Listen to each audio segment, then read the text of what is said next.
Assalamualaikum Sobat Football United, ringan amatiran ala gua sambil jalan-jalan siang menuju sore. Gua ingin ngobrol ringan amatiran ala gua. Jadi posisi lini tengah nih ya, Manchester United baru saja here we go. Beberapa waktu yang lalu dua pemain datang sekaligus di lini belakang, Noussair Mazraoui dan juga Matthijs de Ligt. Dan menurut gua ini akan menjadi semacam kayak akhir ya dari perbaikan di lini belakang untuk menghadapi musim 2024-2025. Ya pastinya ada pertanyaan ya, kan Noussair Mazraoui mungkin diplot untuk bek kanan, bagaimana situasi dengan bek kiri karena Luke Shaw mengkhawatirkan, lalu juga Tyrell Malacia keadaannya masih belum jelas. Menurut gua karena Noussair Mazraoui dan juga Diogo Dalot bisa bermain di kanan dan juga di kiri, maka pencarian itu sudah selesai. Ada skema menurut gua ya, dimana bisa jadi Noussair Mazraoui dan juga Diogo Dalot ini dimainkan secara bersama. Artinya ya satu bek kanan, satu bek kiri ya, menurut gue ini posisi yang sangat mungkin terjadi. Salah satu possibility ataupun peluang lainnya adalah ya pemain lain akan diplot sebagai bek kiri. Ketika menghadapi Manchester City di Community Shield, Lisandro Martinez dipasang sebagai bek kiri, dan pada saat itu gue pikir juga penampilannya tidak buruk-buruk banget ya Lisandro Martinez di posisi bek kiri. Nah oleh karena itu balik lagi ya, gue pikir pencarian penambahan kualitas untuk lini belakang ini akan selesai. Fabrizio Romano mengatakan bahwa konsentrasi fokus Manchester United sekarang ini bergerak ke lini tengah. Manuel Ugarte tetap menjadi prioritas, tetap menjadi pemain yang diusahakan akan hadir selanjutnya. Tapi ada dua situasi, dua kondisi. Nomor satu adalah kalau PSG menurunkan harga dari Ugarte, menurunkan valuasi dari Ugarte, atau nomor dua, Manchester United melepas pemain tengahnya. Nah, terkait dengan melepas pemain tengah, Scott McTominay dikabarkan sempat diminati oleh Fulham. Ada tawaran yang diajukan, tapi Manchester United juga memiliki semacam kayak benchmark ya, harga berapa untuk Scott McTominay, dan Fulham tidak bisa memenuhinya. Kabar terakhir Fulham bahkan mundur teratur ya, sudah menyiapkan opsi lain. Tapi Scott McTominay ini merupakan salah satu nama yang disebutkan oleh Fabrizio Romano. Di sisi lain juga ada nama Casemiro. Nah, Casemiro ini di konferensi pers Erik ten Hag mengatakan dia tidak melihat Casemiro akan meninggalkan Manchester United. Dari situ gue berpikir ya memang Manchester United nampaknya akan berjalan dengan Casemiro di musim 2024-2025. Fabrizio Romano pun juga menyebutkan bahwa selain Manuel Ugarte, opsi-opsi lain seperti Sander Berge maupun juga Sofyan Amrabat ini tetap ada di daftar ya pemain buruan untuk lini tengah Manchester United. Nah, ini akan seperti apa?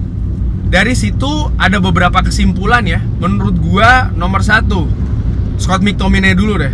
Ini peluangnya tidak besar untuk meninggalkan Manchester United. Nampaknya Manchester United memiliki valuasi tersendiri. Mereka juga tidak ingin asal-asalan ya melepas Scott McTominay. Yes, dia bukan pemain premium, dia bukan pemain yang kualitasnya super, tapi ada beberapa atribut, ada beberapa keunggulan juga dari Scott McTominay yang beberapa kali juga ditampilkan di posisi yang berbeda ya, di skema dari Manchester United yang disiapkan oleh Erik ten Hag, utamanya untuk skema gelandang serang di posisi 4-2-4. Lalu menurut gua Manchester United juga ketika melepas Scott McTominay ingin memiliki keleluasaan untuk mencari gantinya. Oleh karena itulah mereka juga memiliki batasan valuasi dari Scott McTominay. Itu kesimpulan menurut gua secara ringan amatiran, gua bisa salah sekali lagi ya.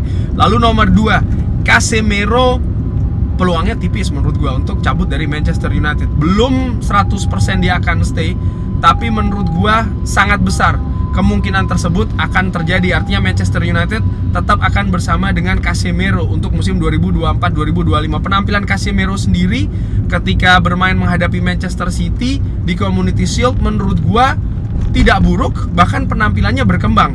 dari ya situasi 20 menit awal yang nampaknya dia sangat berjuang sekali ya dengan penampilannya sendiri, tapi perlahan bisa memperbaikinya, bahkan menjadi sosok sentral di lapangan tengah menurut gua, utamanya ketika di babak kedua. Sehingga ya secara overall menurut gua penampilannya cukup oke ketika menghadapi Manchester City. Kalau Casemiro bisa memaintain, bisa merawat penampilannya seperti ketika menghadapi Manchester City, ya itu bagus.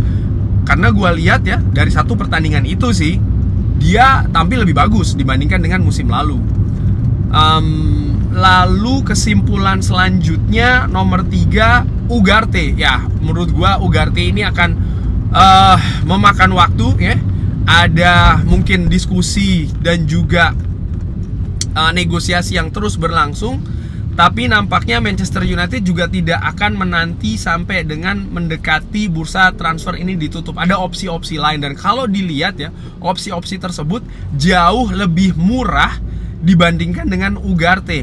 Sander Berge jelas lebih murah daripada Ugarte, bahkan kabarnya setengah ya dari harga Manuel Ugarte, dan tentu saja bisa lebih dinegosiasi karena Burnley tidak bermain di kasta tertinggi. Sang pemain ditawari bermain di Manchester United, tentu saja ini merupakan sebuah peluang besar ya kan. Gua pikir juga Burnley tahu itu ketika Manchester United secara resmi menawar Sander Berge, katakanlah demikian, dan ya mereka pasti akan melepas ya karena konsentrasi pemain pasti akan sudah bukan lagi di Burnley. Lalu juga kalau melihat Sofyan Amrabat pun sama, harganya lebih murah dibandingkan dengan Ugarte, 20 juta. Manchester United tidak ingin mengaktifkan harga tersebut. Manchester United ingin harganya lebih turun dari itu. Dan kalau seandainya Manchester United tidak ada yang lepas pemainnya, menurut gua sih ya Ugarte peluangnya tidak besar ya untuk hadir di Old Trafford. Melihat misalnya Scott McTominay ataupun Casemiro yang tadi gua analisa secara ringan amatiran akan tetap stay di Manchester United. Artinya apa? Artinya peluang dari opsi-opsi lain seperti Sander Berge ataupun juga Sofyan Amrabat ini saat ini jauh lebih besar dari Manuel Ugarte. Walaupun Manchester United seperti yang dikatakan oleh Fabrizio Romano ini menempatkan Manuel Ugarte di daftar tertinggi, dan konsekuensinya mereka akan terus berusaha bernegosiasi mungkin dengan termin pembayaran, periode pembayaran, dan lain-lain. Ini bisa saja struktur pembayaran dengan PSG, tapi ya akan ada batasnya sih menurut gua, dan ketika batas itu sudah diraih ya, artinya sudah sampai di batas tersebut, ya Manchester United akan mengalihkan ke opsi-opsi lain yang menurut gua opsi-opsi tersebut jauh lebih terbuka, kesempatannya pun juga jauh lebih tinggi untuk hadir secara langsung di Old Trafford. Sander Berge dan juga Sofyan Amrabat menurut gua. Dan di video sebelumnya gua sudah pernah prediksi secara ringan amatiran, gua menilai sih ya nampaknya akan kembali lagi ke Sofyan Amrabat. Gua bisa salah, tapi bagaimana menurut Sobat Football United? Seperti biasa silahkan drop di kolom komen. Terima kasih sudah menyaksikan. Jangan lupa like, sholat, dan juga subscribe. Wassalamualaikum warahmatullahi wabarakatuh. Thank you.